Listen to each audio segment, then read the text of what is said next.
Welcome to Nice and Blunt. I'm Adam Riancho, and these are my start-sit decisions for every game in Week 10. We're going to go through it game by game, and first we start off with the byes. There's 4 teams missing this week: the Bengals, the Cowboys, the Chiefs, and the Titans, and sadly 3 of these defenses are some of the best matchups you could ask for, especially the Bengals and the Cowboys.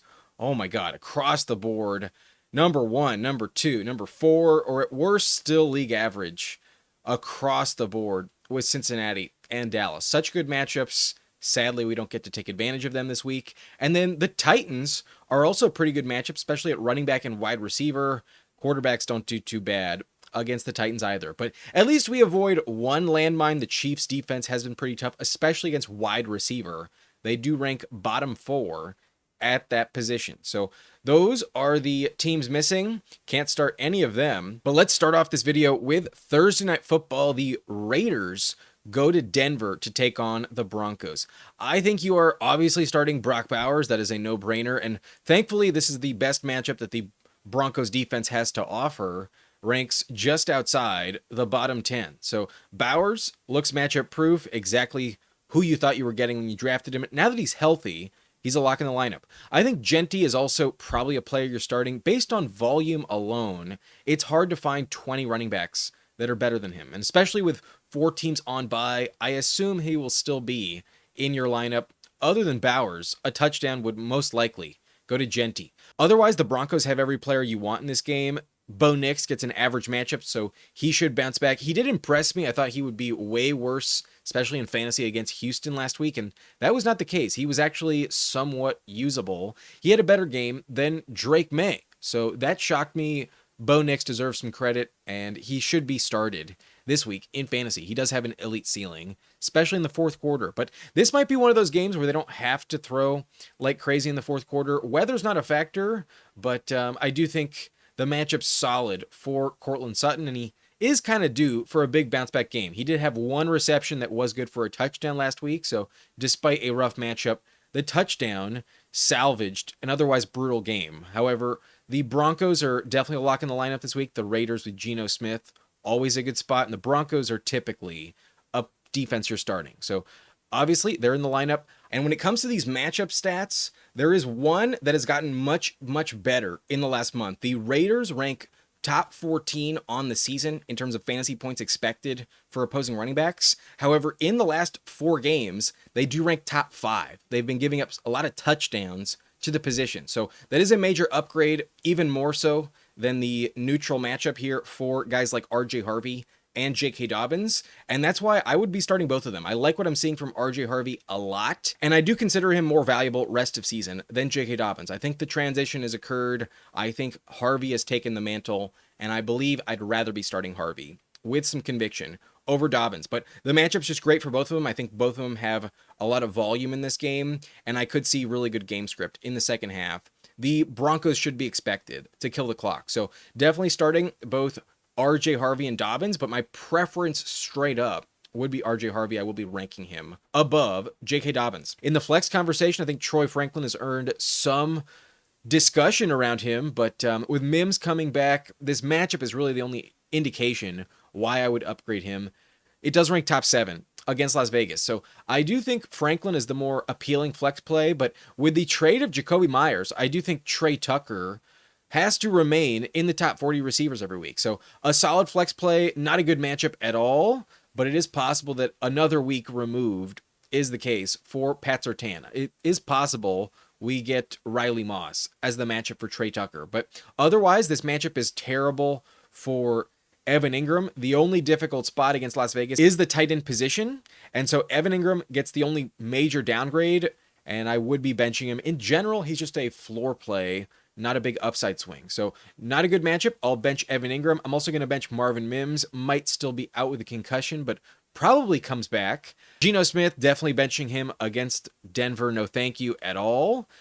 Michael Mayer, not a player I'm trusting with Bowers healthy, so going to bench him for sure. And then the Raiders defense, definitely a no-brainer bench option this week. I don't want to face the Broncos offense right now. So no thank you with them, but because of the trade of Jacoby Myers, I do think Jack Betch becomes much more interesting, does merit a pickup if you're really desperate, but odds are he may not move the needle. I would rather wait and see what happens in this offense this week, because they did just acquire Tyler Lockett, who does have some chemistry with Geno and obviously played for Pete Carroll earlier in his career. So they may have some plans for him in this season, but I'm not going to be starting either of them.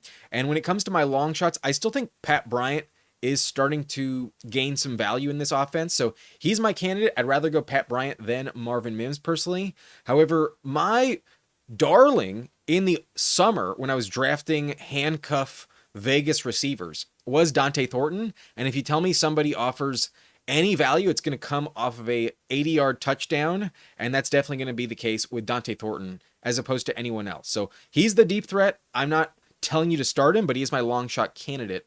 If you're trying to just chase 14, 15 points on one play, give me Dante Thornton over Jack Betch or Tyler Lockett. But I'm only going to flex Trey Tucker if I'm desperate enough to consider someone other than Bowers or Genty on Las Vegas. Let's move on to the early morning window. If you're on the West Coast like I am, you'll wake up at 6:30 to watch this Falcons Colts game. I'm really excited about this game. I wish it wasn't so early. Europe finally gets a treat. Often the Europe games are pretty bad. However, this year I feel like they've been much better, and especially this Germany matchup, totally legit. In Berlin, we have the battle of elite running backs, Bijan Robinson against Jonathan Taylor. The Falcons are actually a top 10 matchup as of late, so Jonathan Taylor on paper gets the better spot here. But honestly, even though the Colts are a bottom 10 downgrade, I really don't care. I expect Bijan and Taylor to bounce back. They've had a couple rough games, at least Bijan twice, Taylor just last week. However, I think going against each other means something. I could easily see a jersey swap for them at the end of the game, and this is definitely a spot I want to be trusting those elite running backs. So absolutely going to start them. I would ignore the rough games as of late. They should be perfectly fine, literally have 30 points as a ceiling going up against each other. So love them in this spot. There is also some weather to factor in. We do have a 20% chance of rain, and then it's only 46 degrees in Berlin on Sunday. So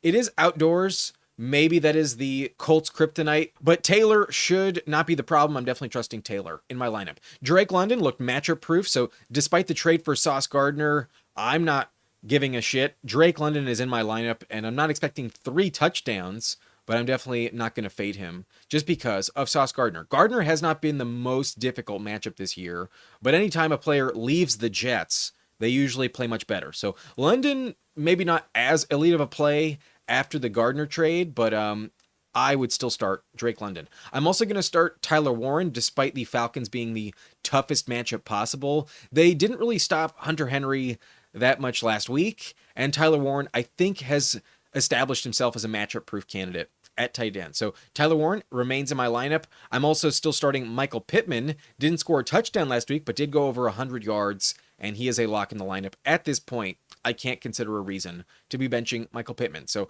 got to keep starting him. If it's not broken, don't fix it. Pittman remains in the start territory. However, Daniel Jones gets a much more difficult matchup this week. He still lit up in terms of yardage the Steelers last week, but had so many turnovers, it kind of didn't matter. So I don't know if he'll be elite this week. I think he's dropped down from the top 10 must starts after last week's performance. He is just a flex candidate, but in super flex formats, I don't think the Falcons matchup is scary enough for me to fully bench Daniel Jones. But not in a one quarterback league. The bottom 4 matchup is on paper worth downgrading. The receiving core, though, has kind of earned your trust. I prefer Josh Downs over Alec Pierce, but Alec Pierce still catches deep passes, can give you 5 points on one play, and he usually catches at least 2 or 3 receptions for deep yardage. So I still like the floor with Pierce. I still think he's worth rostering. Definitely lower in the flex territory, but I would definitely consider both of them behind Michael Pittman worth your while. Pierce had 100+ yards last week, and Downs still caught a touchdown with 6 receptions over 50 yards. I like both of them in the flex territory. So both, I guess all 3 Colts receivers are worth a roster spot. I would be starting at least Pittman and Downs if you have the space, not afraid to plug in Pierce.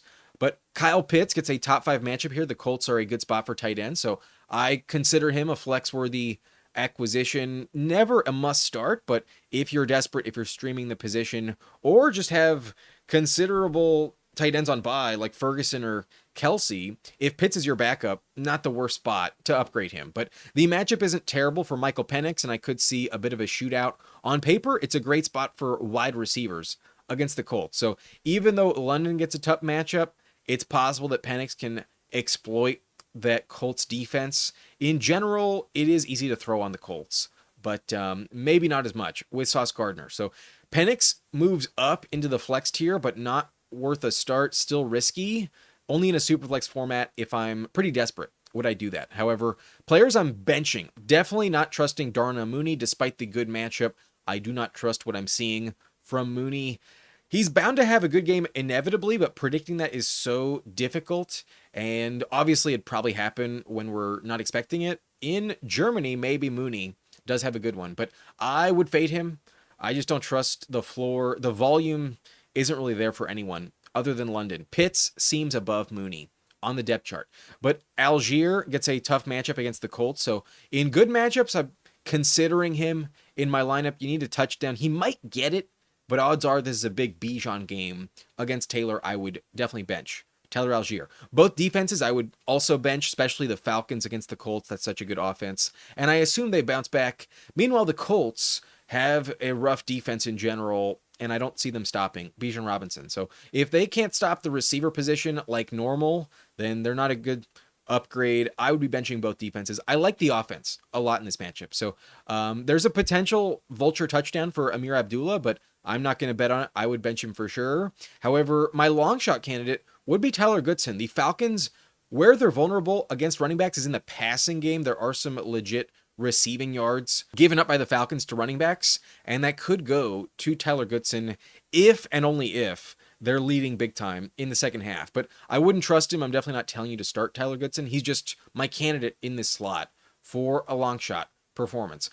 Kadero Hodge is in the depth chart for the Falcons, and it's weird. Other than those few candidates up top, there are very few targets ever going outside of London, Pitts, and even Mooney. Mooney barely gets any volume either. So not going to start either of my long shots, but got to nominate someone.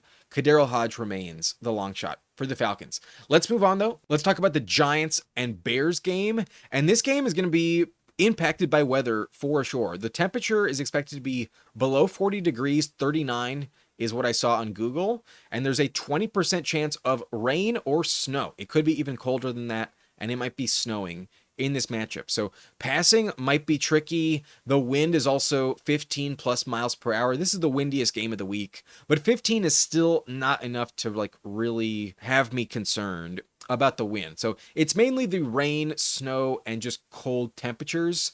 But in general, neither defense is impressive at all this season. And if you just look at the matchup stats, you would upgrade everyone. You would expect a lot of offense in this week. So especially coming off that massive 40-point shootout with the Bears and Bengals, I don't think the Bears defense is one to fear.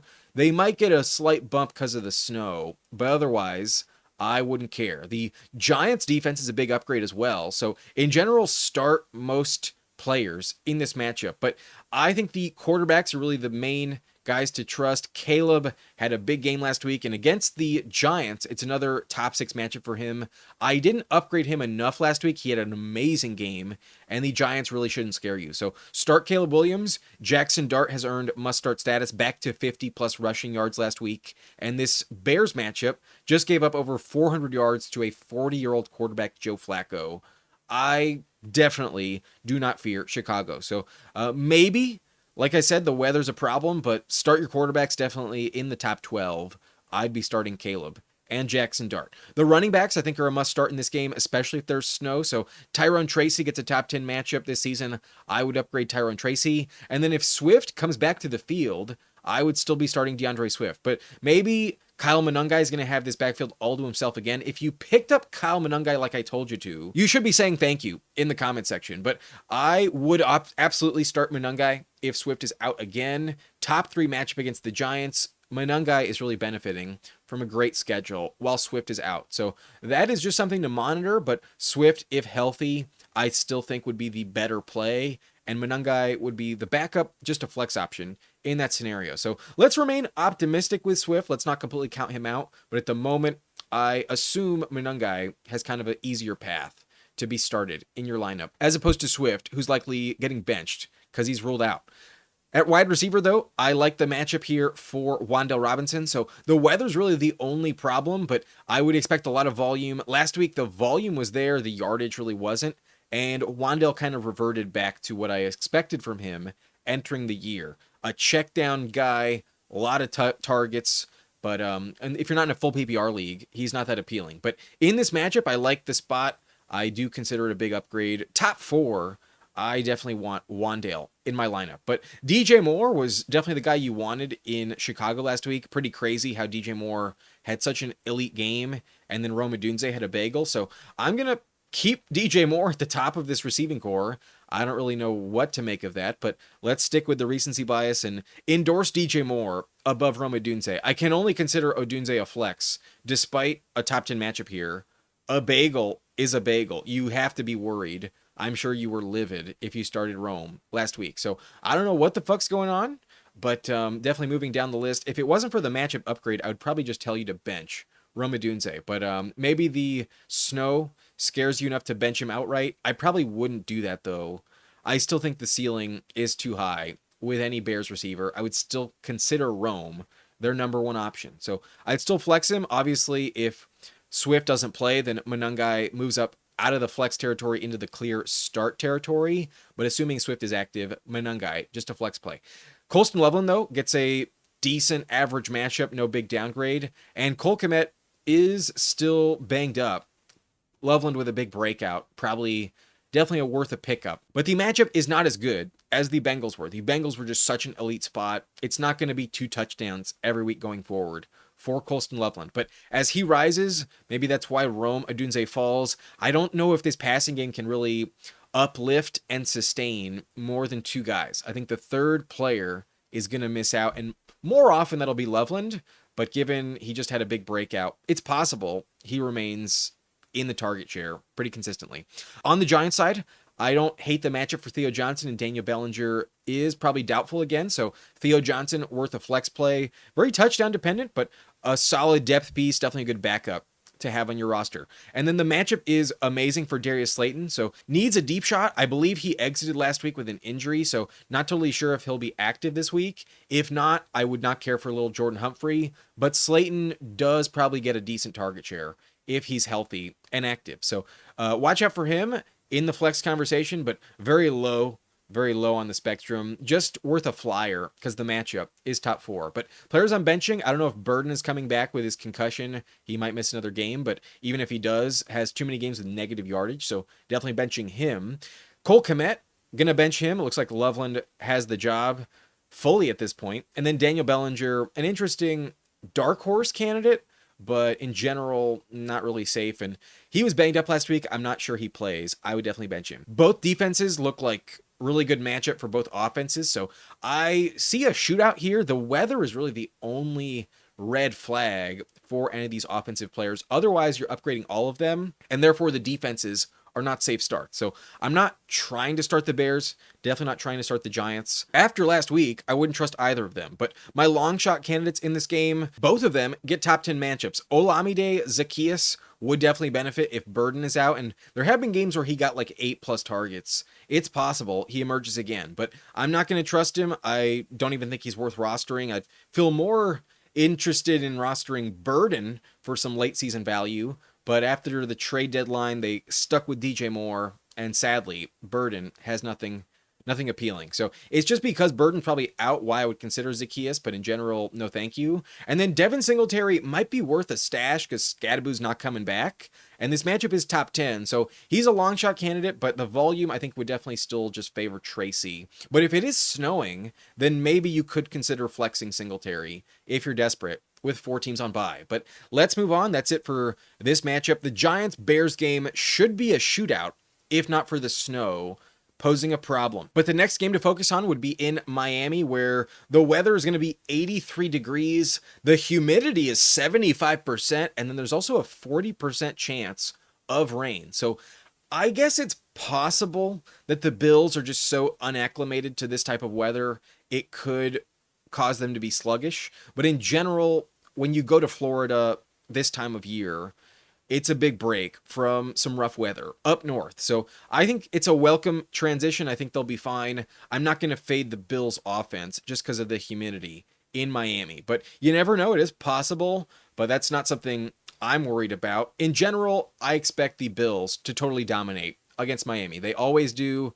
They always get the win. I'm 100% trusting Josh Allen against the Dolphins. The Dolphins are a top seven matchup, so no brainer. He's a lock in the lineup. And then same with James Cook. He gets a big upgrade. I'm 100% starting James Cook. And opposite him, the matchup against Buffalo has been pretty vulnerable against the run. They did shut down the backup Chiefs running backs last week, but A-Chain is much more talented than Kareem Hunt and Brashard Smith, so no concern with A-Chain. Definitely a lock in the lineup, a top 10 running back this week. The Bills defense, though, against Tua should play very well. The Bills are a bottom 3 matchup for quarterbacks, and I would expect some turnovers from Tua. So start the Bills. I like them a lot. And then what's weird about Dalton Kincaid is he has one great game, one bad game. He kind of yo-yos. However, after last week, you got to keep starting him. The matchup against the Dolphins is elite against tight end. So definitely going to start Kincaid. Not going to worry about the randomness of his production. Last week he was healthy and he was definitely a player you wanted in the lineup. So going to keep starting Dalton Kincaid. Definitely an upgrade in terms of matchups. And then the matchup for Jalen Waddle is kind of below average, but not enough to like really worry about. Bottom 13 is still kind of neutral. So I would still probably start Jalen Waddle. The volume is just so safe to bet on. There are no real other targets in this offense other than A-Chain. So I'm still going to trust the volume for Waddle, especially at home. This game should be fine in terms of the Dolphins scoring. The main reason I'm starting the Bills defense is for turnovers, not because I'm expecting them to shut down Jalen Waddle. So start Jalen Waddle. Definitely not going to worry about that. But then in the flex, oddly, this matchup against Miami is actually really difficult for wide receivers. So for whatever reason, maybe it's just their defense is so bad elsewhere, you don't actually want to be upgrading receivers against the Dolphins. So because of the matchup, I only consider Khalil Shakir a flex candidate. In general, he's not the highest upside play. In Buffalo, there's always some value, but he's just a floor play, and this matchup says to fade him. So I might totally fade him. I might rank him outside the top 40 this week, but odds are because he plays with Allen in this division rivalry, I would still expect some good, solid production. I would still expect some volume to cover him. So still just a flex play, not going to totally tell you to bench him, but Malik Washington, still my candidate to break out in this offense in Miami. With no Darren Waller on IR, no Tyreek Hill, he's my guy, and I want to bring this up. I did win money in the primetime playbook. That $4 draft I did on Thursday in the live stream did return money. I won $150. I finished in the top 7 in that 1,100 person tournament, and Malik Washington did help me get there. Not a lot of points from Malik, but enough to finish top 10 and win $150. So thank you, Malik Washington. Thank you very much. Thank you to Devon A-Chain as well. He was also in that lineup. But sit candidates, I have no confidence in Keon Coleman. He could have a great game, but it's going to be so rare and so unique when it happens. It's so risky. I can't envision him giving you more of a floor than like 3 points. So no thanks. Even if he drops 20, I don't think it's worth betting on. It's too risky. And then until Darren Waller returns from IR, definitely not starting him. He's the only tight end, though, I think has any value in Miami. So not starting his backup Tanner Connor either. At running back, though, Ty Johnson and Ray Davis are like flip-flopping as the handcuff to own. I still think it's Ray Davis, but if you told me Ty Johnson gets more touches, not going to shock me.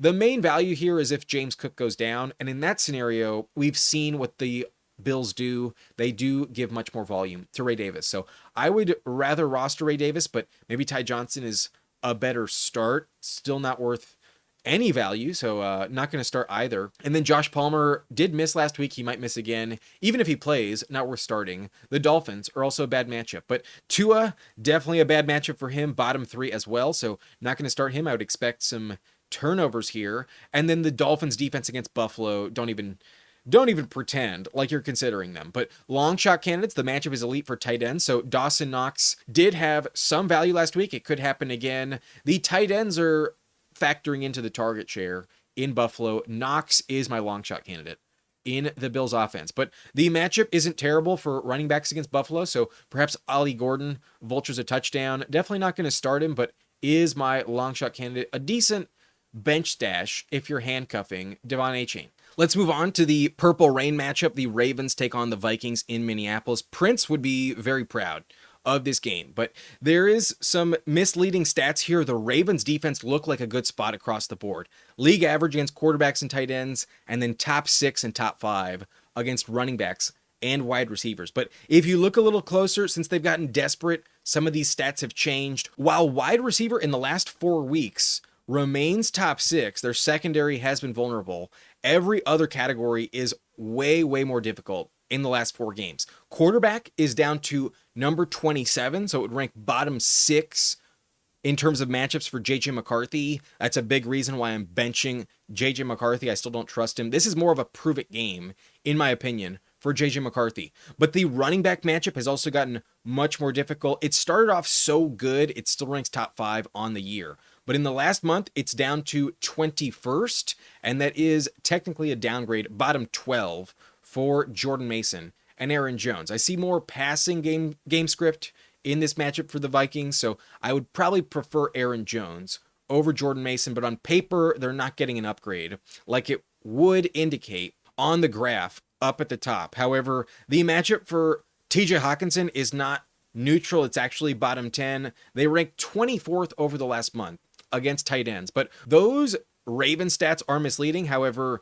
the receiver stats are still pretty good. So for that reason, I'm still going to trust Justin Jefferson. The volume was still there. He's still the go-to target for McCarthy, but a touchdown's just so much less likely to bet on with McCarthy. Even with Wentz, it wasn't hitting, but now you don't assume Jefferson is topping 100 yards. The volume in the passing game really gets diminished with McCarthy. So, but despite the matchup remaining top 6 at receiver, I still don't really trust Jordan Addison. His volume wasn't atrocious last week. They got him involved even in the run game, but I just don't see a good enough passing game to trust Addison. So he's still tempting, could still give you some deep shots and some value down the field, but I just don't like the Vikings quarterback right now. For fantasy purposes, I would only flex Addison if I was desperate. But in terms of the Vikings matchups on their side of the ball, their defense is pretty vulnerable against tight ends. So I do consider Mark Andrews a decent start this week. He had 2 touchdowns last time we saw him, so he's a much safer play. And even though Likely is starting to emerge off the bye, it was still Andrews' job in the red zone. So not going to fade him at tight end. That's really critical. Those touchdowns really save you. And I would consider Andrews a decent start this week. But obviously, Lamar Jackson and Derrick Henry are in your lineup. Those are no-brainers. Lamar's top 3. And Henry, I think, is back in the top 10. The yardage has come back to him. And despite no touchdowns recently, I still trust Henry from a floor standpoint. The touchdowns will come back sooner or later. But with Lamar, real quick, this Vikings matchup is actually ranked top 6 over the last month. So it actually is a big upgrade for Lamar, but he was already in your lineup. When it comes to Zay Flowers, though, the Vikings rank bottom 10 against wide receivers this season. So I don't feel like it's a great spot for Flowers, but he's always a bit boom bust. And then last week, the touchdown did go to Rashad Bateman instead. So we know he has value. He's definitely a flex candidate every week, but this matchup on the season has been tough. But if you look at the last month, the Vikings actually do rank top 6 as well against receivers. It has been much easier to throw on them in the last 4 games. But part of that is really because of that Chargers game. The Chargers threw all over them, and I don't really know what to make of the Vikings defense. They did just shut down Jared Goff and the Lions offense, but that was mainly against the run, not the pass. Jamison Williams and Amon-Ra had decent games. So Flowers is such a high variance guy. I can never tell you to like vehemently start him, but the matchup says give him an upgrade, not a downgrade. He's a solid flex play this week. However, Rashad Bateman could easily be a flex candidate, could also vulture him. The matchup could just benefit Rashad Bateman in the touchdown department like it did last week. So he's in the very low end flex conversation. If I ever put a player's picture in this bottom section at flex, they are probably someone I'd much rather bench. But there is some consideration. I wouldn't totally rule out rostering Rashad Bateman, but odds are I'll probably bench him. However, the Ravens defense, I think, is very interesting given how difficult they've been in the last month. It's actually a big downgrade for most positions, especially JJ McCarthy. And because McCarthy is probably a safe bet for at least one interception, I do kind of like this spot. He played well last week, but that was on the road in a very emotional game in division and in the state of Michigan. Maybe that played a factor. Otherwise, his only other good game was also on the road in division as well in week 1. When he played in week 2, he kind of looked like shit against the Falcons. So against the Ravens, I'm not expecting McCarthy to have a good game. Despite some rushing value, the passing volume just isn't there. You're not getting more than 150 yards passing from McCarthy. So going to bench him for sure. I already told you the matchup's not as easy for TJ Hawkinson, so definitely bench him. And then there is always a flyer touchdown available for Hopkins to bet on, but in general, it's very risky, so no thanks with him. And then the backup running backs, Justice Hill and Keaton Mitchell. I don't know if this game is going to be a blowout, so I don't think the volume will be there for them in this spot. So going to be benching them. The Vikings against the Ravens offense, no thanks with that situation. Definitely fading the Vikings defense this week. Definitely going to bench him.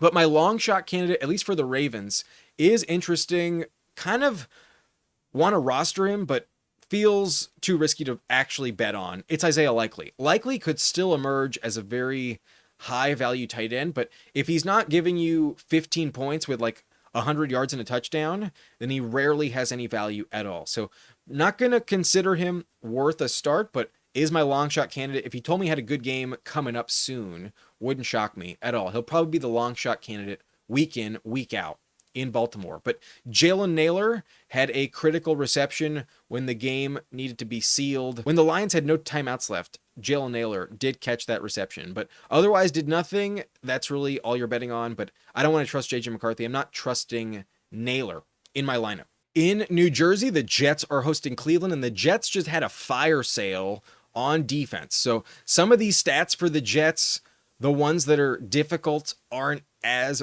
bad anymore, especially against wide receiver. Maybe Jerry Jeudy does have some value this week, but there is some gross weather in this game I want to mention. 60 degrees in New Jersey this week, 55% chance of rain, so maybe they run it a little extra, and then the wind is 10 miles per hour. That's not worth caring about, though. It's really just the 55% chance of rain here. So I see some good running game script for Quinshon Judkins. He is questionable. He actually got banged up last time we saw him. There is a chance he does not play, but I assume he'll be healthy off the bye. I'm not too worried about it. And especially after they trade away Quinnen Williams, I would assume it's easier to run on the Jets. It was already a top 12 matchup. So Quinshon Judkins has been a volume monster. The Browns running back looks really good. So as long as he's healthy, I would be starting Quinshon Judkins 100%.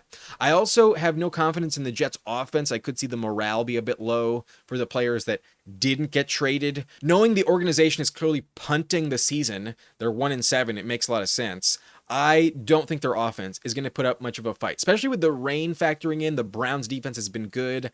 I consider Cleveland's defense a must start this week, especially with the rain. They should play very well off the bye. Love their personnel, like their coaching. I think the Browns are a must start. The Garrett Wilson experience should probably come back to the Jets offense, though. If you have Garrett Wilson, I would still start him. I don't fear Denzel Ward that much. The rain should be a problem. It's not the worst matchup. Ranks top 15 this season, but it's really just name value and Garrett Wilson's talent. Why I would start him. He's the only Jet I would consider a must start in my lineup. He's been too good when healthy this year to bench, but going to be on the lower side of the top 25, but still going to start him. That's for sure.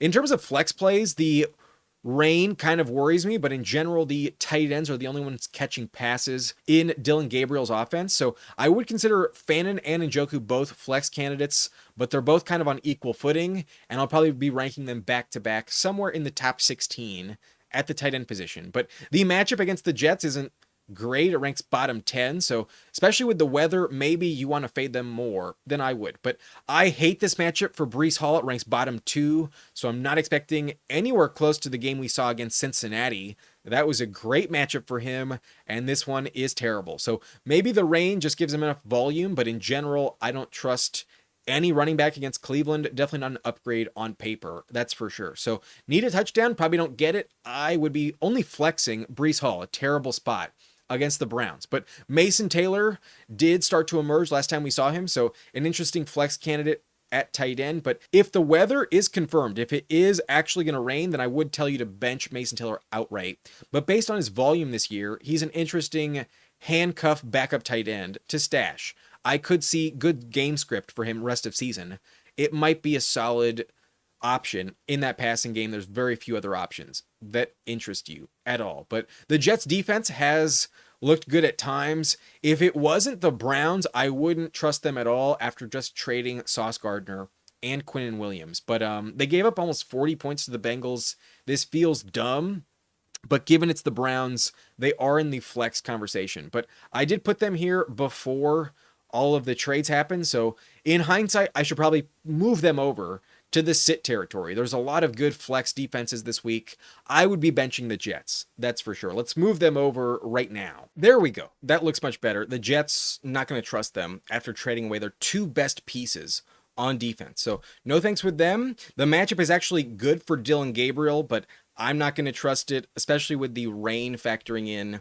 That's a problem, but on paper, Dylan Gabriel does have some flex appeal, but I'm not going to test it with the rookie. No, thank you with Dylan Gabriel. However, interesting flex play this week would be Jerome Ford, given the rain. It is possible they run it a little extra, but the main reason I would consider Jerome Ford an upgrade this week is because of the injury status of Quinton Judkins. At the moment, he's questionable. He's coming off the bye, so he should be okay, but it's been a while since the news has come in on him, and it is always possible that that injury he suffered before the bye does linger. So Ford at the moment, not a player I would start, but the Jets matchup is good, and perhaps he gets enough volume as a backup where you could consider him in your lineup. So wanted to mention him, but odds are he's not going to be ranked high enough to consider. Might crack the top 40, but at running back, that's not impressive. Players I'm benching though are definitely Isaiah Davis. Not a good matchup at all. And with Breece Hall not getting traded, there is no value for Davis whatsoever. Jerry Jeudy, not as scary of a matchup anymore with no Sauce Gardner, but Dylan Gabriel doesn't really care for Jerry Jeudy, and the value has been pretty dog shit this year. If you drafted Jeudy, that was a wasted pick. I'm not going to start him against the Jets. I would understand dropping Jerry Jeudy. Isaiah Bond, never going to start him. And Cedric Tillman is designated to return to practice this week. So maybe with him coming in, that's even another reason to be benching Jerry Jeudy. But I might consider picking up Tillman. He is interesting, but given how Dylan Gabriel has played this year, it's really hard to trust any wide receiver in Cleveland. I trust the tight ends much more, and even them I don't trust that much. So no thanks with Tillman or Bond. I mentioned it. No thanks with the Jets defense, and then the Browns defense are so difficult. I don't feel like this is the week to be trusting Justin Fields. Maybe because Garrett Wilson comes back and the rushing value might be there. If it's raining, good luck, but the Browns defense really scares me. I don't want to trust it at all. I would be fading Justin Fields. No thanks. This is not the week I want to stream Justin Fields. But long shot candidates for this game are really interesting to watch. I actually really find AD Mitchell interesting now because despite, it's the Jets offense, there's not much value there. They need another weapon, and AD Mitchell was still a second round pick, top 50 overall. I don't think he's not valuable at all. I just really have no confidence in what we're going to get. So he's my long shot candidate. We'll see what happens. Maybe Justin Fields starts to lock onto him, but I really doubt it. At least in his first game there, I wouldn't expect much value for AD Mitchell. But a player that could skyrocket, my long shot would be Dylan Sampson for the Browns. I mentioned it with Jerome Ford. There's a chance that Judkins doesn't play. And if that's the case, then Sampson would be the guy I would want much more than Ford. Sampson was the guy when Judkins wasn't available week 1, and he catches a lot more passes than Ford. I think Sampson would be a top 20 option in a full PPR league. I would expect a touch split between him and Jerome Ford. It's not going to be the same volume that Judkins would get, but the matchup is already top 11, and it gets even better with no Quinnen Williams. So with the rain, the volume at running back is going to be heavy this week. I like Ford as a big upgrade if Judkins doesn't go, but my preference would be Dylan Sampson. Sampson, I think, would be a must start if Judkins is inactive. But I'm not expecting Judkins to be inactive. That's just a possibility. He hasn't practiced in 2 weeks, so not quite sure what to make of his injury status. At the moment, he's still questionable. That's it for this game, though. I'm not starting either quarterback, and despite the upgrade for Gabriel, not worth trusting, in my opinion. Let's move on to one of the most entertaining games, in my opinion, this week. The Patriots go to Tampa, and this is the Tom Brady second cousin game. They're both with the quarterback that looks amazing since Tom Brady left them, and I'm really excited for the offense on both sides of the ball. Interesting to note, though, for Tampa, their defense across the board does rank league average. However, in the last 4 games, they have gotten much more difficult against quarterbacks. They would rank number 29, so bottom 4 matchup for Drake May if you only look at their last 4 games. So on paper, this is a big downgrade, but I see it as more of a shootout, so I kind of don't care about the recency bias. The Patriots have also gotten more difficult for quarterbacks in the last month as well. They rank bottom 5, 28th in the last 4 games. But again, just like Drake May, I don't care for the downgrade. I'm starting both Baker and Drake May in this matchup. Should be a very entertaining back and forth shootout. I'm excited for both offenses. So I'm going to start both of them despite some tough matchups on paper. However, the Buccaneers have been very easy to run on in the last month. They're mainly better to be catching passes if you're a running back against Tampa, and I kind of feel like off the bye, given the injuries they have on offense, their defense needs to step up. I could see that flip. Last year, the Bucs' run defense was elite, and in the first half of this season, it has not been anything to worry about. But I could see Vita Vea really clamp down, given Ramondre's out. Travion hasn't really proven enough yet. And then the running back situation for the Patriots is kind of weird. But on paper, let's believe in this upgrade.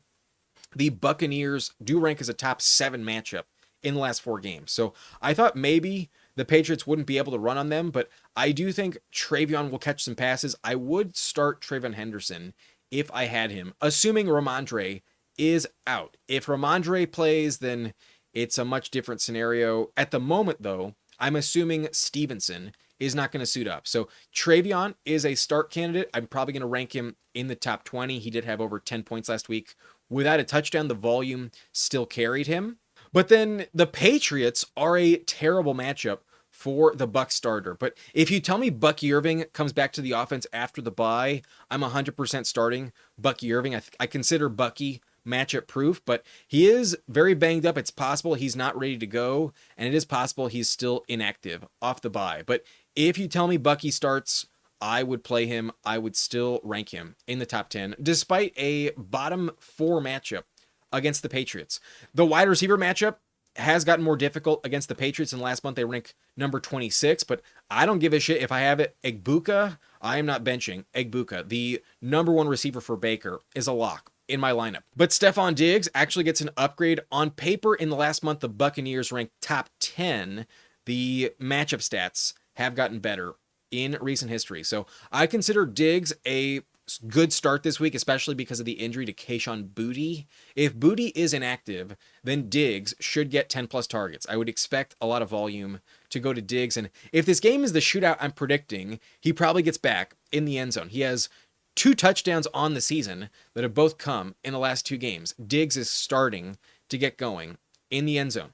But Hunter Henry gets a solid matchup against the Buccaneers, not one that you're afraid of. And in general, Hunter Henry is a solid, safe starting option. So I think I'm going to rank him top 12. I would expect a touchdown to be more likely. With no Boutte, that touchdown has to go elsewhere, and I see a lot of points in this game. So I think I'm going to be ranking Hunter Henry in the top 12. You cannot start Travis Kelce or Jake Ferguson this week at tight end. So Henry with an upgrade probably cracks my top 12 tight ends. So those are the players I would be starting. However, a player I'm definitely bumping up and am coveting off the waiver wire, especially in this game, I like the upside for Pop Douglas. DeMario had a deep shot touchdown last week, looked pretty good. And with no Boutte, the ball is more likely to go in his direction in this offense. So Drake May has looked so good. I want to be starting pass catchers in New England. I like Pop Douglas quite a bit in this spot. The Buccaneers matchup does rank top 10 in the last 4 games. Rachaad White, I think, would be just a flex candidate. Even if Bucky doesn't start, Rachaad White does not look matchup proof, and the Patriots are a bad spot. So obviously if Bucky does play, then I would be benching Rachaad White. I wouldn't trust multiple Buccaneers running backs. But even if Bucky does not play, he's probably still in the top 20. So odds are you'll start him, given there's 4 teams on bye as well. You might not be able to get picky. So we'll see what the status is on Bucky. At the moment, I'm optimistic he comes back, but that's not a guarantee at all. We'll see what happens. But Rachaad is probably in your lineup this week. But Cade Otton gets a top 10 matchup against the Patriots, so worth a flex consideration. Not many other targets in Tampa in the first place, but Tez Johnson probably will get some deep shots, probably going to emerge a little bit extra. Off the bye, I could see some upside, because Mike Evans is not getting healthy. Mike Evans not coming back. I still assume that Chris Godwin isn't going to play, so Tez Johnson with some deep shot appeal could give you a house call. Is an interesting flex play. Probably going to rank him in the top 50, but got to be desperate in order to start him. There is some upside, though. This Patriots matchup is not scary, and I actually think there is some upside for the Bucs defense. Not going to lie. As much as I've been hyping up the Patriots offense in this game, on paper, it's not as easy, and I could really see their defense step up given all their offensive injuries. Off the bye, Todd Bowles' defense should play well at home. The weather's also weird in this game. 82 degrees in Tampa with a 30% chance of rain. The humidity is also 77% in Florida on Sunday. So given the Patriots are coming from the Northeast, I think there is a slight scenario that the Patriots offense does shit the bed against Tampa. I think it is possible that this is more of a defensive game than we expect. But the only defense I would consider would be the Bucs. They looked amazing against the Saints before we saw them go on bye, and it is possible they look really good rest of season. I love their playoff schedule as well. The Bucs have some tough matchups this week and next against the Patriots and Bills, but if you can stash them for the fantasy playoffs, they have some really good matchups against teams like Carolina and New Orleans.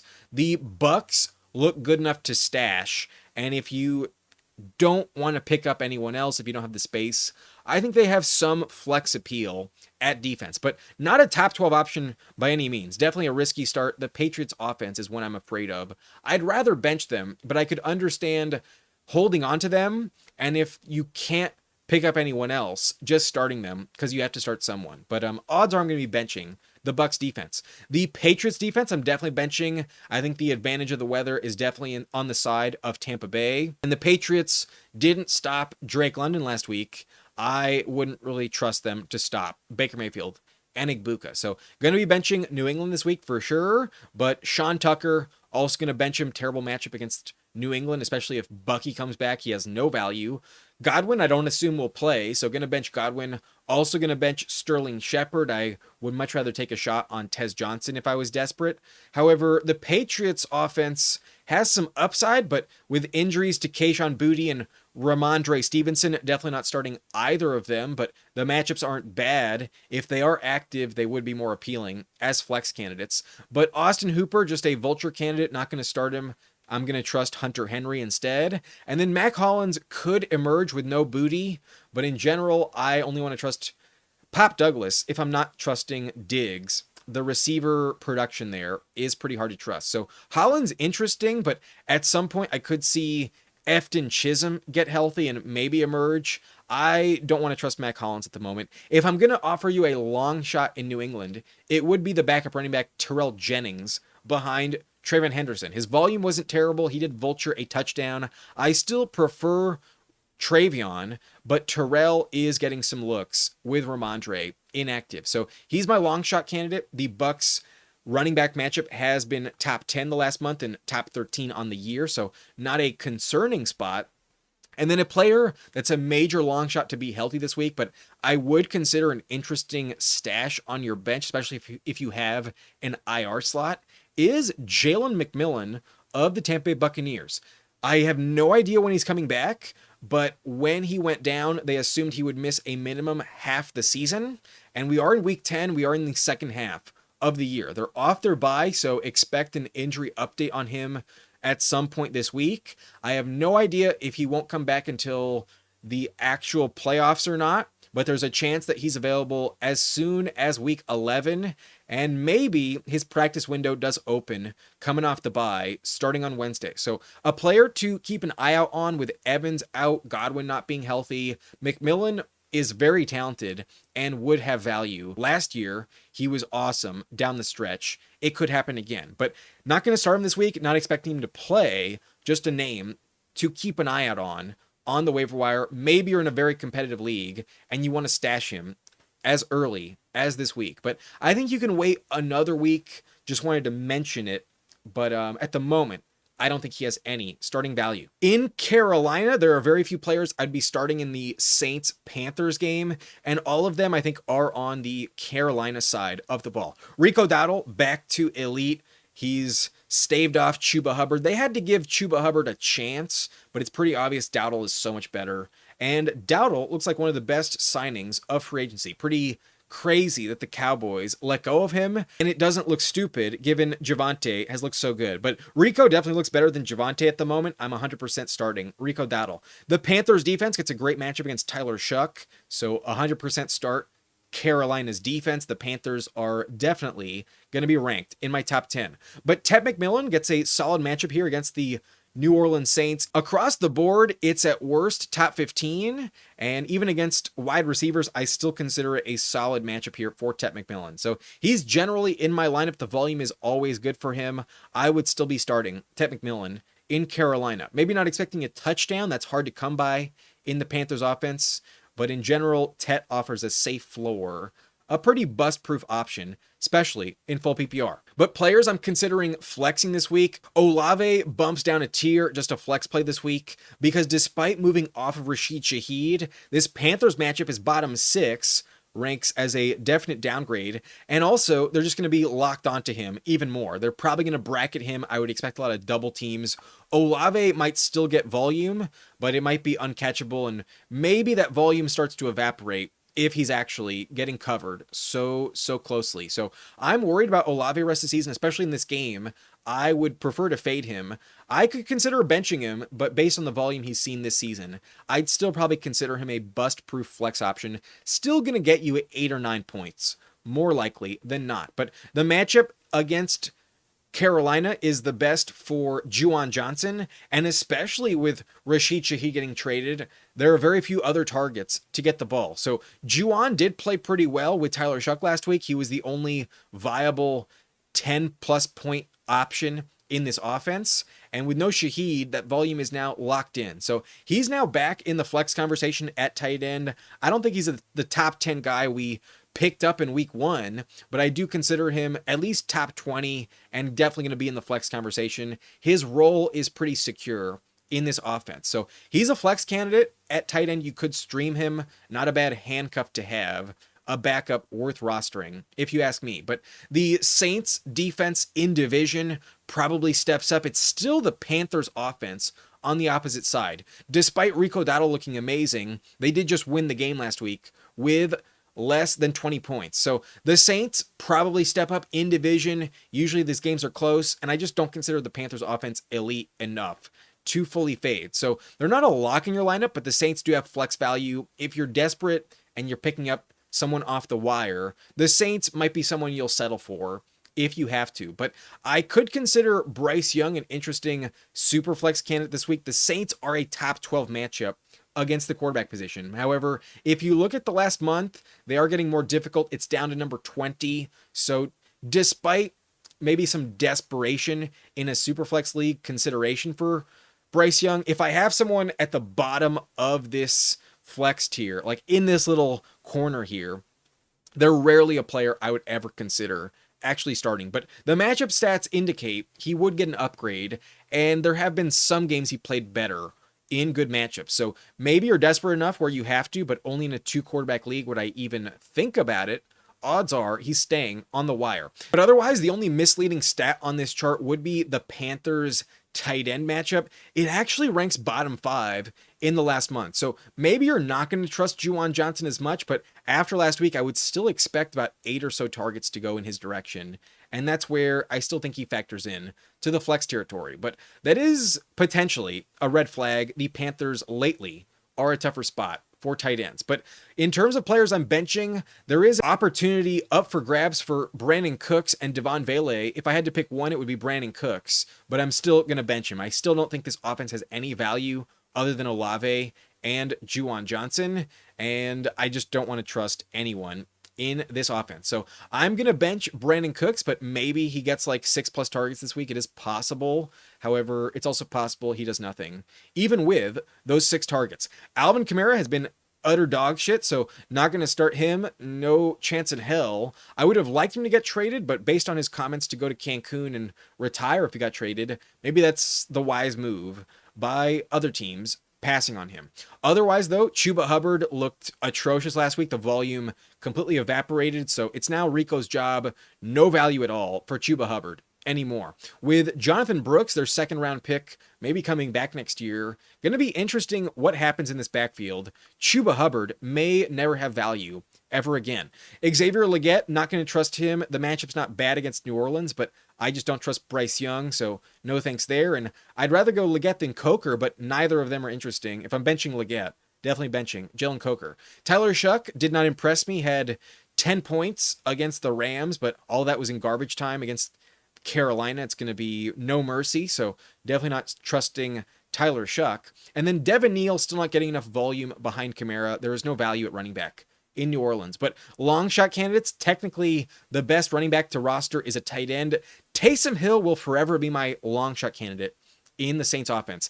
It's possibly the week, especially with the trade of Rashid Shaheed. If you told me somebody's going to emerge, it's the Swiss Army knife, Taysom Hill. So this might be the week, but are you really going to actually start him? I doubt it. Maybe you're just a madman and willing to take a shot, but only in DFS would I consider it. There is going to be a week, though, where he pops off with like 2 touchdowns.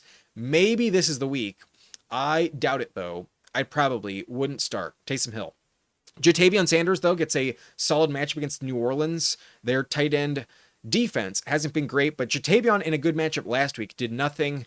Not going to trust Jatavion. But if anyone gets an upgrade other than Dowdle, it would be Jatavion Sanders. That's it for this game. Let's move on to the next one, where in Houston, the Texans are taking on Jacksonville with no CJ Stroud. I would assume the concussion keeps Stroud off of the field. So despite a great matchup here, it gets a bit wasted because I do consider Davis Mills an interesting superflex candidate, but in a regular 1-quarterback league, I can't imagine you're actually picking up Davis Mills given Stroud will be back the next week. But the matchup stats indicate you can 100% upgrade him. Even Geno Smith had a solid game against Jacksonville last week. So maybe you'll be starting Davis Mills in a very deep superflex league, but in general, the matchup is wasted on Davis Mills. Otherwise, every matchup is pretty similar in the last month as opposed to all season. So the biggest upgrade would be to the Houston tight end.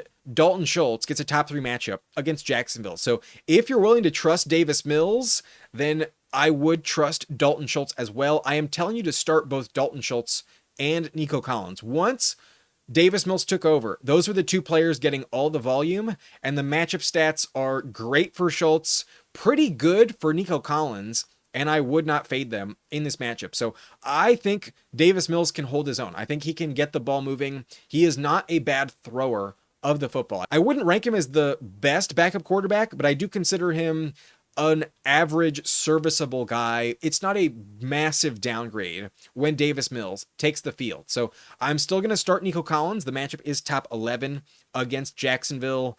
Definitely one I'm not worried about. And then I'm always going to consider the Texans defense a good start. The Jags offense, not that scary. So start Houston's defense, that's for sure. They should step up at home without their starting quarterback. And then Dalton Schultz in a good matchup also, I would consider a top 12 start. The volume was back in store for him. Now that he's getting healthier, I think the main reason why he wasn't good 2 weeks ago was the injury. He was amazing 3 weeks ago against Seattle, another top 10 matchup. So I like Schultz this week. I think after last week's game, Travis Etienne is a very safe play. The Jags have been running it pretty well this year, and Etienne is clearly the guy. So the Texans, if they're not as difficult in any category, it's against the running back position. I think Etienne can run the football effectively enough and also catch passes, put up a solid game. I would start him. He'll be a top 20 running back in my ranks this week. But in terms of players I'm flexing, I'm 100% downgrading Brian Thomas Jr. They did just trade for Jacoby Myers, but I'm not worried that BTJ's workload is going to go anywhere. It's really just the matchup. Derek Stingley, definitely a big fade. And if it wasn't for a 30-yard reception for Cortland Sutton in the end zone last week, he had a good touchdown catch, but otherwise would have put up a bagel. It was his only reception on the game. So I could see a similar stat line for BTJ this week. If he only gives you one catch and a touchdown, wouldn't shock me. The Texans matchup is a major downgrade. Not a good one at all. So gonna fade BTJ, just a flex play, not a must start. And then the Jaguars defense has been okay this year, but not even good against the Las Vegas Raiders last week. So against Houston, if it wasn't Davis Mills, I probably wouldn't consider them at all. They're bad against quarterbacks, bad against tight ends, bad against wide receivers. They're okay against running backs, but in general, they're a little bit wishy-washy, hard to trust in your lineup, very turnover dependent. But in division, probably a more low-scoring game than shootout. But because the Jaguars defense is tough against running backs, I only consider Woody Marks a flex play. He's the starter in Houston I would rather have than Chubb, but just not my favorite candidate, given the matchup is bottom 6 against Jacksonville. So might just totally fade him, but still probably in the flex conversation on the lower end of the top 30 this week. There's 4 teams on bye, and they all have relevant running backs for the most part. So not dying to start Woody Marks, but an interesting flex play. And then Christian Kirk, maybe you're going to pick him up. Maybe you're going to bench him because you don't trust Davis Mills, but did have 8 targets last week. The floor has been somewhat viable for Christian Kirk this season, and the Jags matchup is an upgrade. So maybe an 8-target game will lead to a productive stat line from him. I could see him have flex value rest of season if 8 targets is a consistent volume to bet on, but probably going to bench him more likely. Just wanted to mention him because the volume is pretty solid. But players I'm benching definitely include Baishal Tutin. Could vulture a touchdown. Last week he did, but in general, that's the only value he offers. So not going to trust Tutin. And then I'm not going to start Brenton Strange. He's expected to miss this game, but this is the 5th game missed, and that was the injury timeline. He was assumed to be back after 6 weeks in the Jags offense. So he's not available, but an interesting bench stash. Their offense is without Travis Hunter. They traded for Myers for a reason. Brenton Strange would be the go-to target at tight end once healthy. That should be the case next week, but gonna bench him this week. He should be inactive, so cannot start him, and I'm not starting Hunter Long, that is for sure. De'Ami Brown loses all value now that Myers gets traded, so not gonna start De'Ami Brown, but I'm also not gonna start Jacoby Myers in his first game with a new team. Wide receiver is a bit difficult to learn the position. We've seen a lot of traded wide receivers not pan out at all in the last few years, like Amari Cooper is a good example, but Myers could play well. I just want to see it before I trust him. I would fade Brian Thomas Jr. because of the matchup. In this matchup as well, I'm not going to trust Myers making his Jaguars debut at Houston, but Trevor Lawrence gets the toughest quarterback matchup, so not going to start him. He's definitely a player I'm benching. I'd rather go Davis Mills than Trevor Lawrence at quarterback. But the matchup is tough for Nick Chubb. He's been overtaken by Woody Marks. He's definitely a player I would bench, if not just drop. And then players that are injured for this game include CJ Stroud. I assume the concussion will keep him out this week, so I would rather go with Davis Mills. If Stroud gets the start, then I would rank him top 12. I think this matchup is worth it, and Stroud would be a very good option, worth starting against the Jaguars. But with the concussion, he probably doesn't play. I assume he'll be inactive. But Travis Hunter is on IR. We'll get some updates on if it'll be long-term or not this week. So we'll see what happens, but I assume he won't be coming back anytime this season. Long shot candidates include the tight end Harrison Bryant. Because Davis Mills is getting the start and this matchup is so good for tight ends, I could see the backup quarterback have some good chemistry with the backup tight end, and that is always a position that offers a annoying vulture, the backup tight end often scores the touchdown instead of the starter. So if you start Dalton Schultz and he burns you, wouldn't be shocked at all.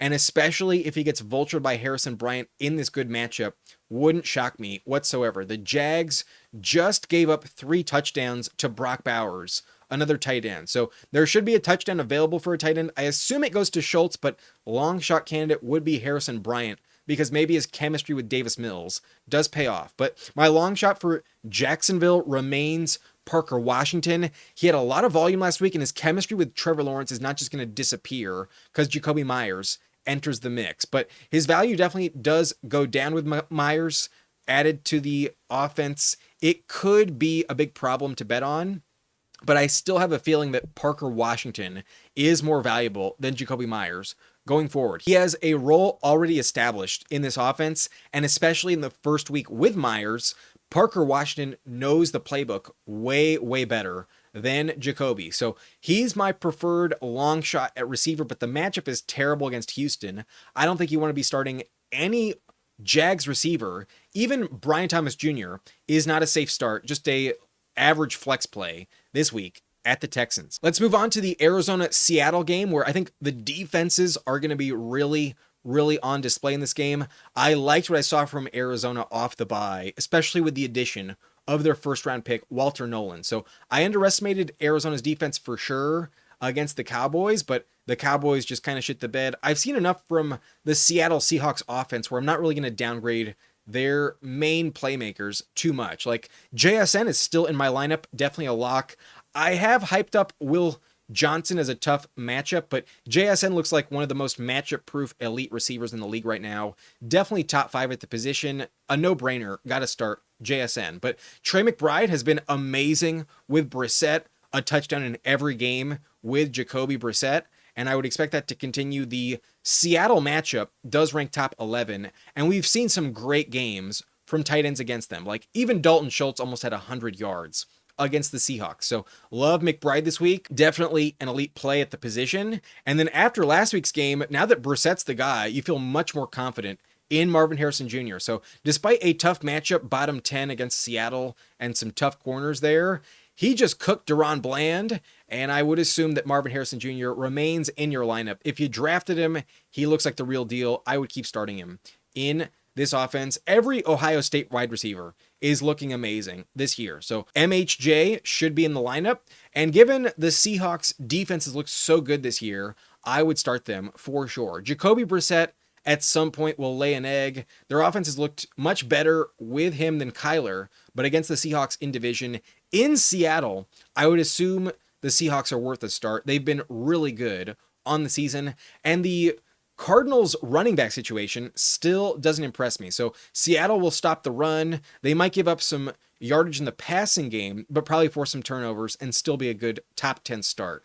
I would still hold on to Seattle, but I do consider Arizona an interesting flex option. Not a bad defense to roster rest of season if you're definitely pivoting between two. I like to roster 2 defenses if I can, and Arizona looks pretty talented overall. So defensive coach, they shut down Dallas with a good offense, and I could see them really pop off.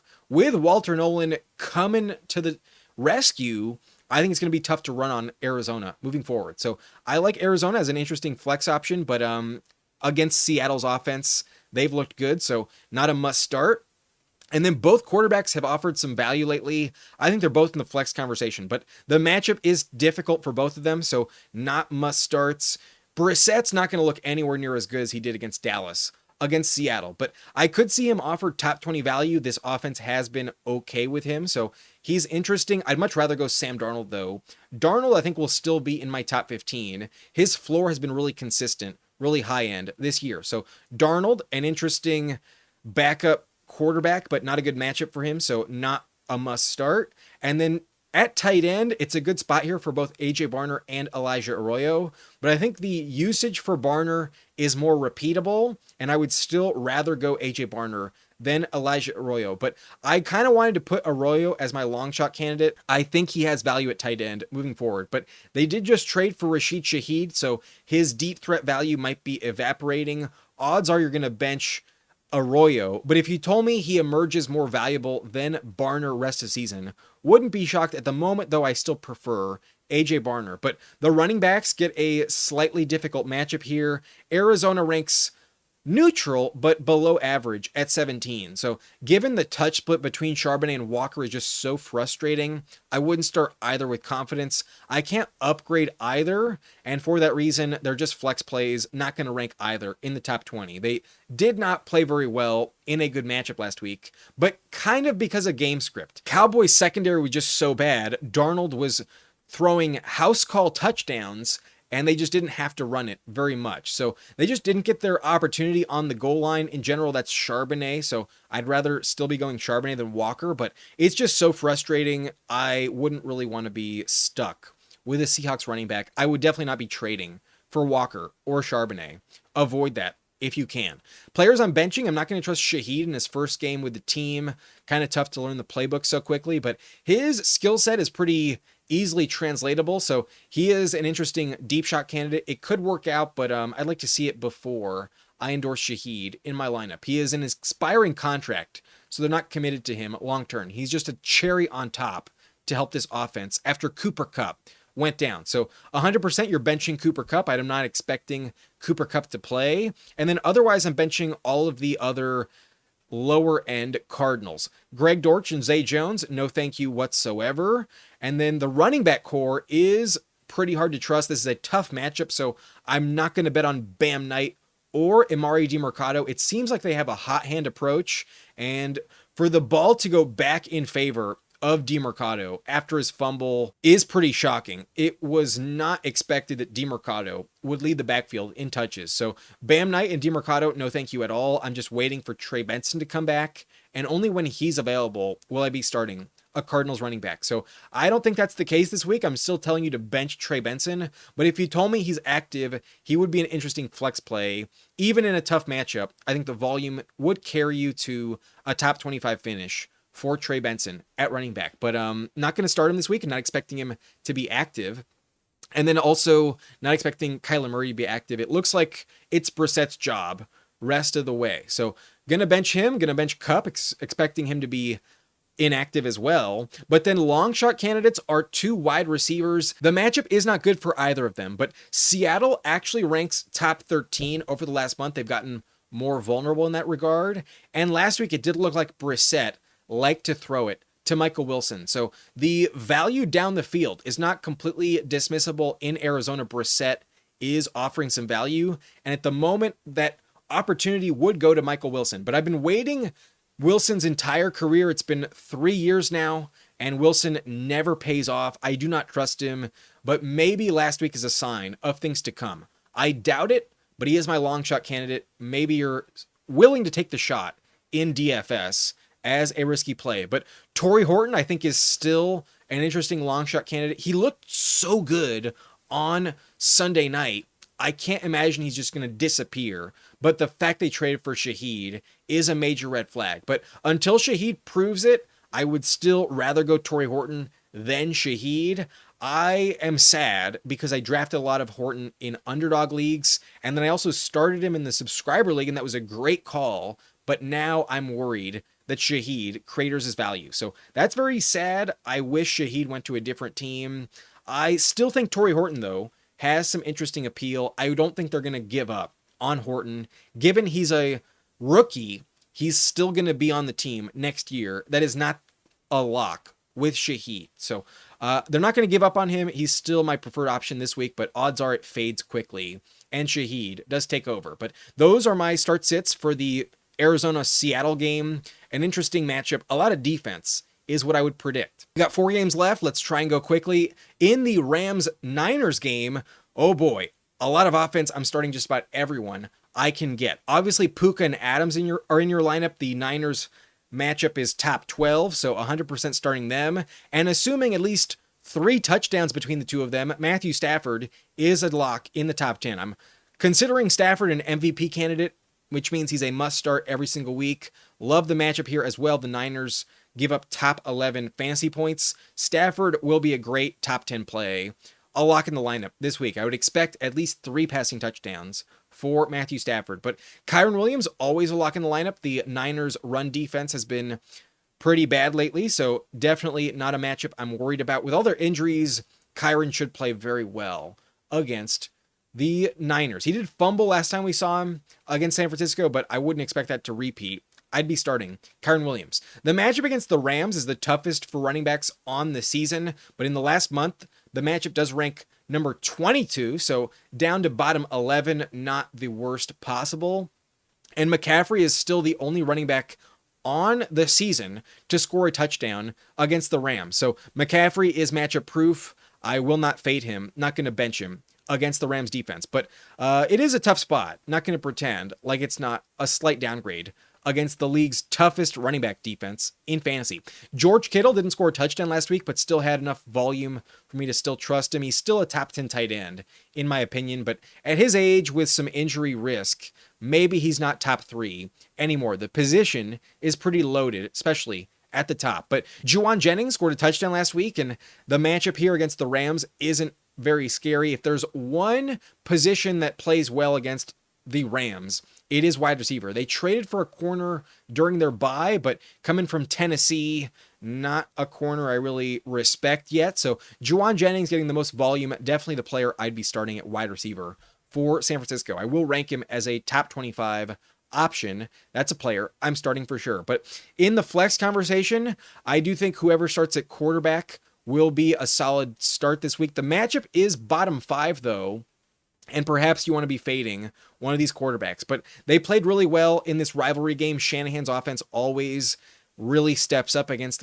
the LA Rams, and they have kind of had their number in the regular season. Shanahan kind of owns McVay. So I'm not going to worry about the matchup stats. The Rams defense is tough against quarterbacks, but I would still start whoever gets the job. And I assume Purdy has been saved for this matchup. If there was ever a game they were waiting to get Purdy back, it would be against the LA Rams in this spot. But if it's Mac Jones, he played well the first time, I would still consider them a solid streaming option. But given Purdy and that toe injury, coming off an injury, I wouldn't assume as a lock in the lineup. I would only have them at top 15 in the flex conversation, not top 10, not as safe as Matthew Stafford. But whoever gets the start, not a bad play at all, not bad whatsoever. The Rams defense, though, does offer some dark horse potential. It's a really good defense. They've played very well, and they got embarrassed the first time around, but I do respect the Niners defense enough to probably not consider starting them. But I don't want to be dropping the Rams defense. They're really talented. They have a good schedule as well in some key spots rest of season. And if you are in a jam, if the defenses on the wire aren't interesting, then I would tolerate starting them. I think the floor is going to be okay and usable against San Francisco, but not an elite ceiling.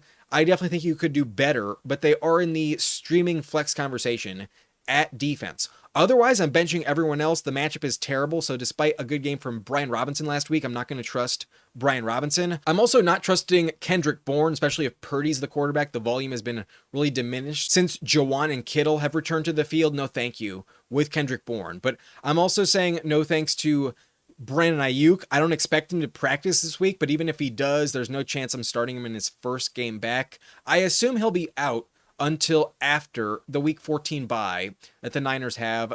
Ayuk is not going to be on the field until the fantasy playoffs. The Niners defense, though, against the Rams, definitely benching them. That's a terrible spot to trust him. Their injuries do not give me the confidence to trust San Francisco. But interestingly, the tight end position is starting to get some value in LA. Tyler Higbee had some looks last week, but not enough to trust. Needs a touchdown, and in general, it's not a safe bet.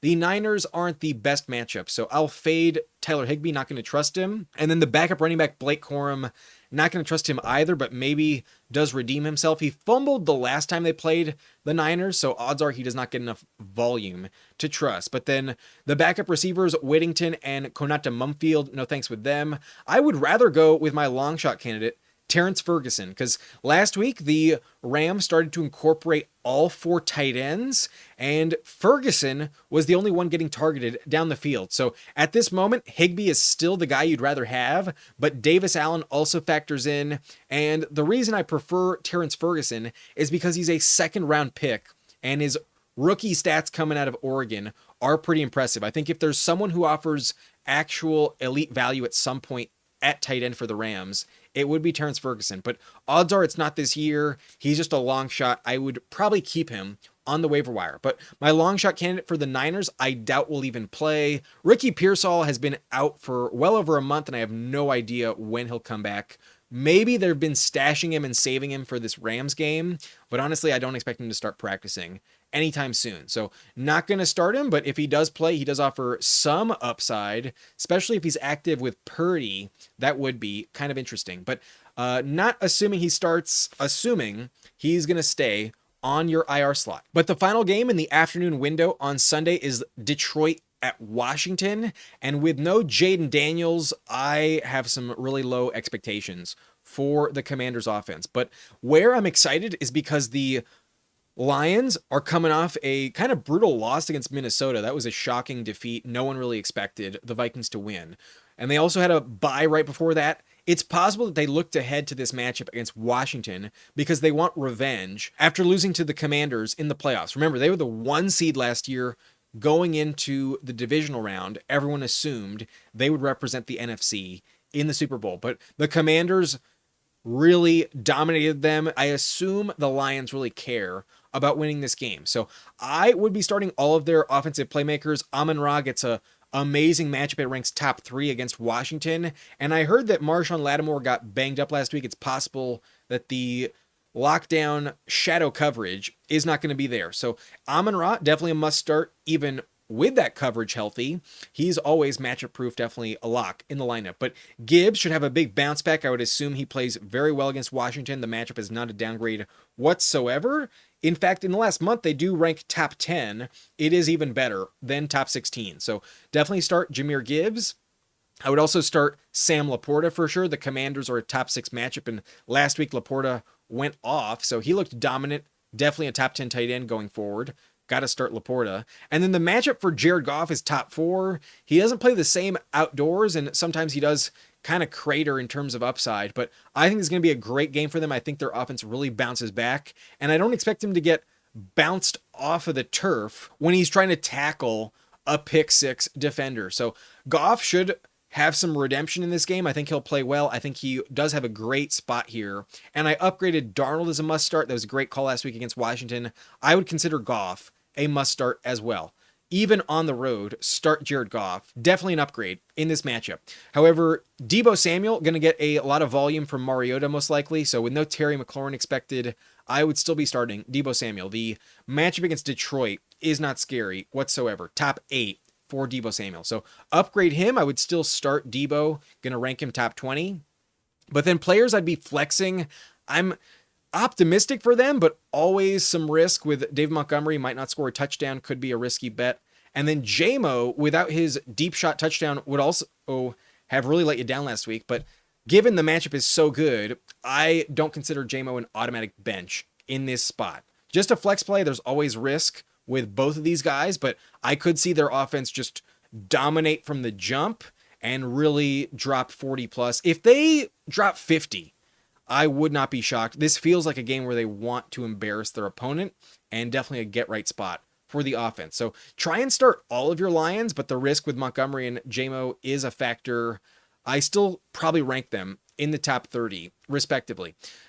The Lions defense, though, gets a slight upgrade. I think they're motivated to play well. And against Mariota, the matchup is definitely not as difficult as opposed to Jaden Daniels. So with no Terry McLaurin, I think you can trust this matchup to be an upgrade. The Lions are interesting, but still a bit risky. In general, their secondary is not safe to trust, but their pass rush is pretty good. I could see a lot of turnovers for the Lions defense. If the final score is 50-10, wouldn't shock me at all, but Mariota always offers some flex appeal when he's the starter. The rushing stats should be there. And despite just handing it off when he got the job last week, it's because Daniels went down and the vibe was just so bad in the building. They just wanted the clock to run out. So he'll start to throw it. He'll run it a little extra this week. Mariota should be better. The matchup is top 10 for Marcus. So he does offer some super flex appeal. I will rank him top 15 because of the rushing stats. Should carry you to a high floor. He's been a good fantasy quarterback when he's been the starter in Washington. But with no Terry McLaurin, then Zach Ertz does offer some value. He's an interesting flex option at the position. You could stream him if you needed to, given the matchup is neutral. I wouldn't hate it. In the last month, it has been bottom 10, though, so might just fade him. He hasn't been as appealing when Mariota's been the guy, but there is volume available. Ertz isn't a terrible option. I kind of wished he got traded to the Packers. I wish the Packers replaced Tucker Kraft with Zach Ertz, but players I'm benching are all on the Commanders side of the ball. Chris Rodriguez and JCM are in a big timeshare, and sometimes McNichols also factors in. So in the third toughest matchup this season for running backs, no thank you with any of them. I'm definitely benching all three Commanders running backs. And then I'm going to assume that Terry is inactive again. Not going to start him. I assume he's too banged up to start. And then Jalen Lane has stepped up the most behind him, but with Mariota, no thanks at all. Luke McCaffrey could catch a deep shot, but no thanks with him at all either. And then the Commanders defense against Detroit, fuck that shit. They're going to get torched. And then Daniels is on IR for the season. This will be the last time you see him. Just a salute to Daniels. A good quarterback, I respect. Sadly, he broke his arm. Long shot candidates, as always for Detroit. Isaac Tesla slots in here. And a touchdown is possible. Off the bye, though, he did not emerge as more involved in the offense, though. But long shot for Washington. Wanted to salute Treylon Burks. Did have some relevance last week and maybe starts to emerge. I believed in him when he got drafted, and then he got a bunch of concussions in Tennessee, a really rough short end of the stick. Happy to see he's still in the league, but definitely not going to start him in Washington. No thank you whatsoever, but wanted to mention him. He is on the roster for the Commanders. On Sunday night, we have the Steelers-Chargers game, and this will be a fun one, but might be a heavy defensive game as well. Wouldn't be shocked if that was the case, because the Chargers are going to have to go silent count. There's definitely going to be an overwhelming home field advantage for the Steelers at SoFi. So expect a lot of Steelers fans. That could be a problem, especially without Joe Alt. We know that the Chargers offense is not the same. So Herbert gets a top 5 matchup, though. I still would start him. He's been in really good fantasy quarterback this season. I respect the matchup stats. I will start Justin Herbert. But in the last 4 games, the matchup stats are down to number 13, and it has gotten a bit more difficult. They did look really good against Daniel Jones. So maybe the turnovers factor in too much here. Herbert has been a bit interception prone this season, but based on the floor, I would still be starting Justin Herbert. I'm also going to start Ladd McConkey. Way too much volume in the last month. He's clearly the number 1 receiver for Herbert. So in a top 2 matchup for him, I'm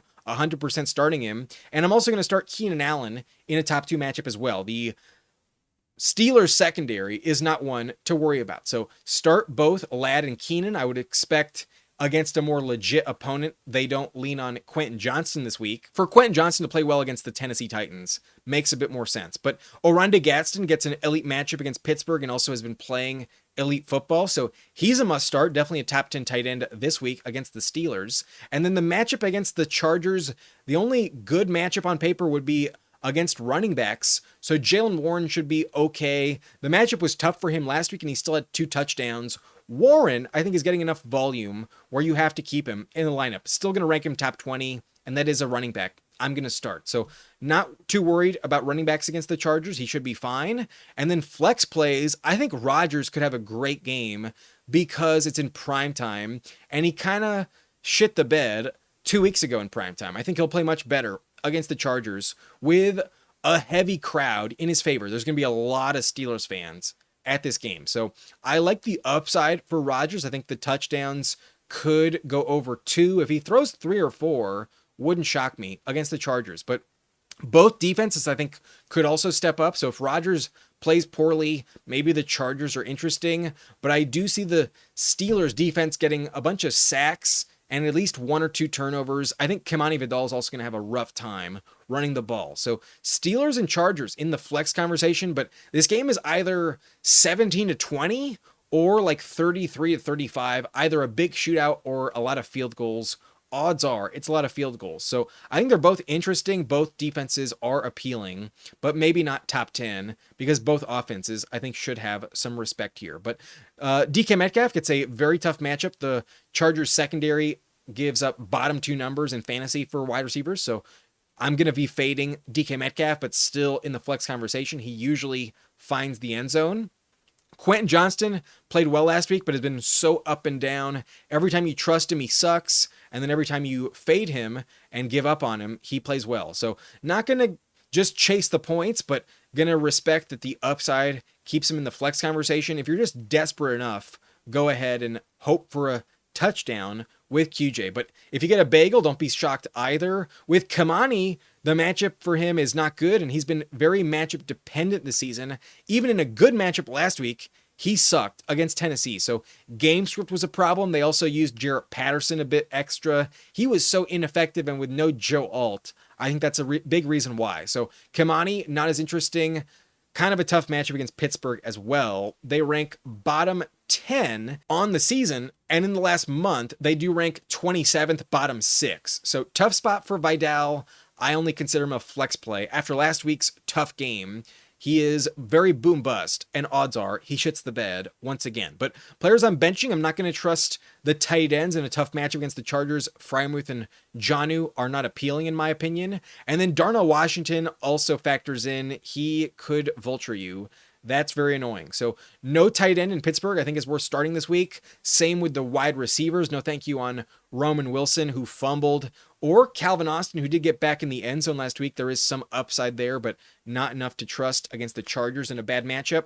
And then Trey Harris sometimes factors in, but definitely going to keep him on the waiver wire now that Quentin Johnston is back in the fold. But long shots are both running backs. I think Kenny Gainwell gets a solid matchup, and I could see a lot of check downs in this game. There's possibly good game script. Maybe the Steelers are going to trail heavy, and they have to check it down to running backs a lot. So Gainwell, interesting. The Chargers running back matchup isn't terrible this year, so that's where I would look to.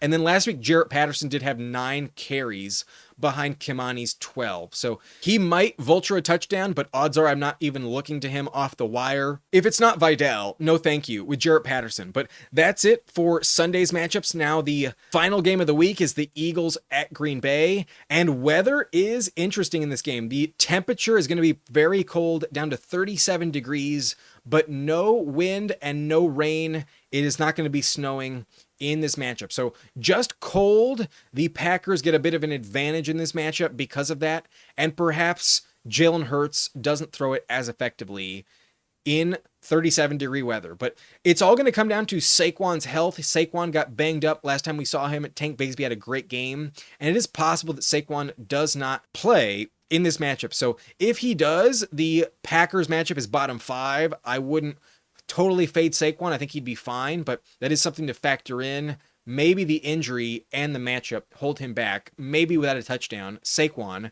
does not play well. So that's a minor concern, but if he's healthy, I can't imagine you bench him. Same with Josh Jacobs. The match was actually top 10 for Jacobs, but whenever you look at stats with Jalen Carter, the stats are much more difficult, and these numbers are still skewed by that Cam Scatterboot game. So I don't totally trust that the Eagles are a top 10 run defense, but in general, I think Josh Jacobs is a lock in the lineup regardless of the matchup. Jalen Hurts is always a lock in the lineup, but the Packers are a bottom 10 matchup for him, so maybe a downgrade, but given the weather is cold, maybe he has to run it himself, especially if Saquon's banged up. I would expect a lot of rushing stats for Jalen Hurts, so definitely going to start him. Dallas Goedert gets a top 10 matchup against Green Bay, so always starting him. Goddard has been elite this year. And then the receiving core doesn't get a downgrade against the Packers, but the weather might play a factor. And then I'm also not totally sure if AJ Brown is healthy at the moment. So the vibes in Philly definitely favor Devontae Smith. I'm 100% starting Devontae Smith, but if I have AJ Brown and he's active, I'm not going to bench him. I'm still going to start AJ Brown. But given Jordan Love had a lot of yards, just no touchdowns last week, I would consider him still a decent floor play. And given it's a primetime game, a young team that's going to step up in this environment, I think they'll play well. I think this game could be a shootout, and Love's stat line could resemble that Steelers game 2 weeks ago. So I think Jordan Love is going to be inside my top 12. I still consider him an interesting streaming option every week. And with 4 teams on bye, including Dak Prescott, Joe Flacco, and Mahomes, Love is probably a player I will start at quarterback, at least top 15 at the position, but odds are he'll be top 12. Flex plays include the receivers. The weather is cold, but not any wind or rain. So I still think Romeo Doubs and Christian Watson have some high upside. The Eagles secondary isn't atrociously difficult this year.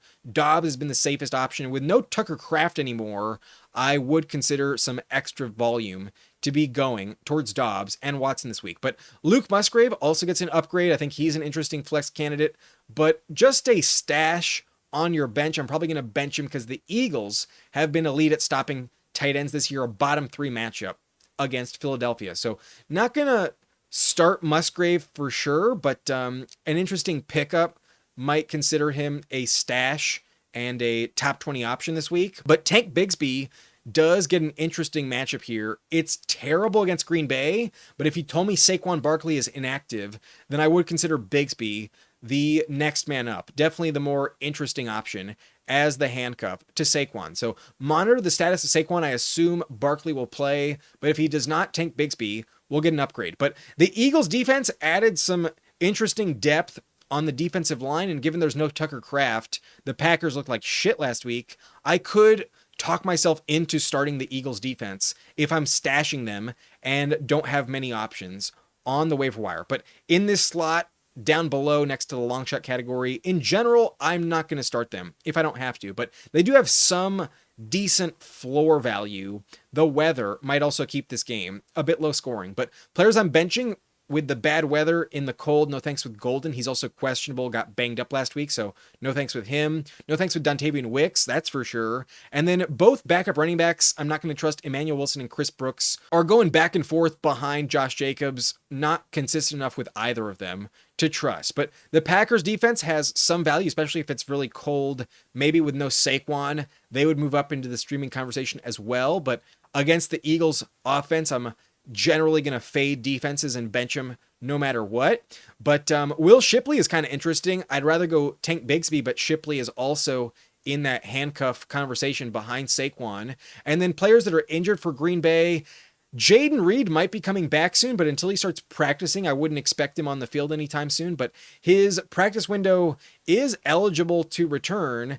He was assumed out for at least 6 games, and now that it's week 10, he might be coming back to the field anytime soon. But this week, I'm not quite sure, so I'll keep him on the waiver wire, but might be an interesting pickup, especially with no Kraft anymore, might have some value. And then Kraft, now that he's on IR, you got to drop him. He'll be out for the year. That's unfortunate. But long shot candidates, Jahan Dotson played really well without A.J. Brown last time, had a deep shot touchdown, but otherwise not much volume, so only a long shot, probably going to keep him on the wire. And then this is a revenge game for A.J. Dillon, who is now an Eagle. So especially if Saquon doesn't play, I could see a touchdown go to A.J. Dillon, but he's just not good, and I wouldn't start him just hoping for a touchdown. My long shot is A.J. Dillon. So that is it for this video. It went a bit long, but we do have 14 games and weather factors in. I like this video, but let me know if you think I should split it into 2 parts. I kind of want to do one where it's all the primetime games, because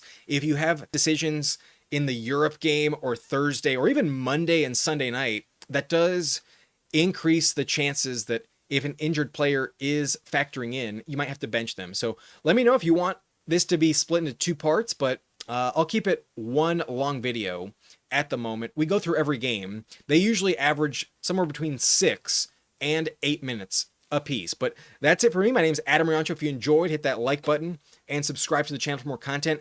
As always, if you have start-sit decisions at Flex, let me know in the comments. I'm happy to answer them. But I usually get to those either Thursday before kickoff or Sunday morning. I like to wait until I have all the information to give you my final decision on those questions. But that's it for me. My name is Adam Riancho. I'll see you next time. Thank you for watching. Nice and blunt.